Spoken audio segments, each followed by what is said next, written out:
శ్రీ గురుభ్యో నమః. హరి ఓం. ఇప్పుడు మనం చూస్తున్నటువంటిది కాశీఖండంలో నేపాలీ పశుపతినాథ్ ఆలయం అండి.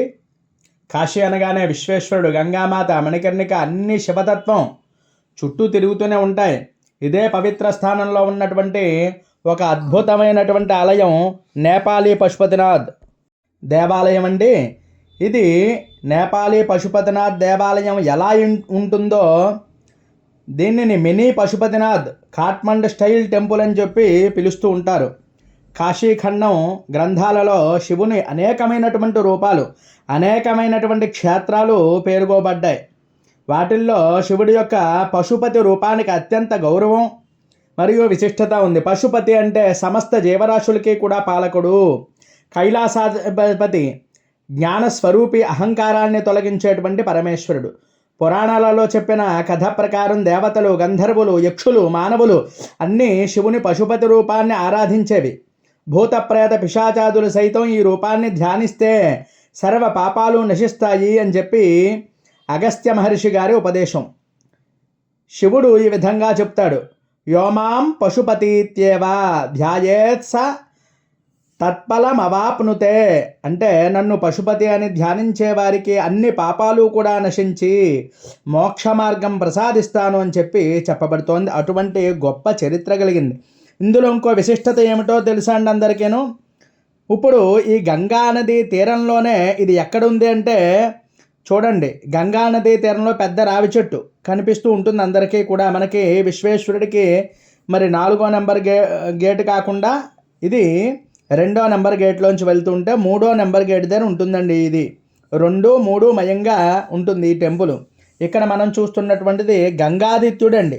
మనకి ద్వాదశాదిత్యుల్లో కూడా ఆయన చాలా గొప్పగా చెప్పబడింది దీనికోసం. అటువంటిది ఈ గంగాదిత్యుడి విశిష్టత చాలా గొప్పదిగా చెప్పబడుతోంది కాశీఖండంలో. ఈ గంగాదిత్యుడు ఏమిటి అనేది ఇప్పుడు చూద్దాం.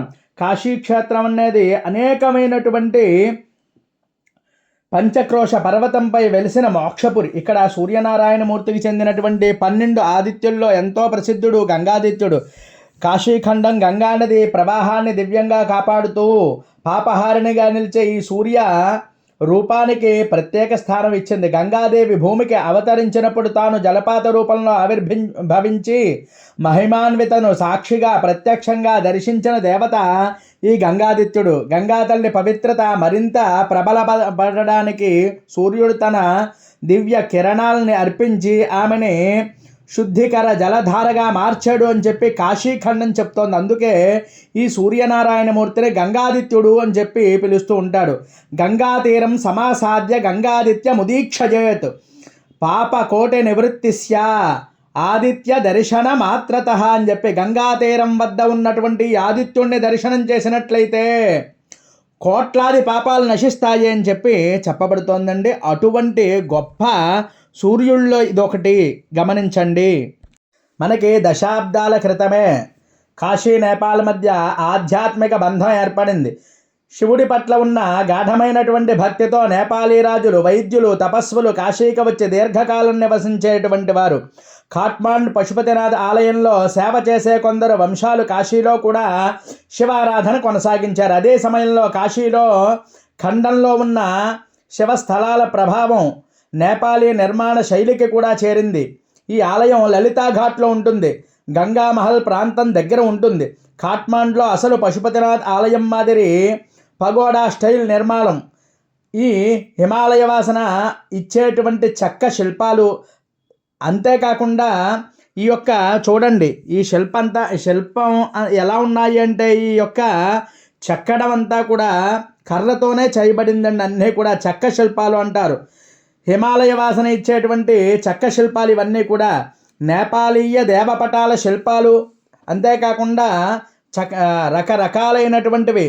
ఇక్కడ ఎక్కడా కూడా ఇటువంటి శిల్పకాంతి లేదు. అంత అద్భుతంగా, అత్యద్భుతంగా ఉంటుందండి. గంగా తీరంలో ఉన్నందువల్ల ప్రత్యేకంగా జపతపాల కోసం అనుకూలమైనటువంటి శక్తి స్థలం. కాశీఖండంలో శివునికి 70కి పైగా రూపాలు ప్రస్తావించబడ్డాయి. వాటిల్లో పశుపతినాథుడు అనేటువంటి రూపం మోక్షానందమయంగా వర్ణించబడింది. కాశీ శ్లోక ప్రకారం అద్భుతమైనటువంటి పాదం ఉంది.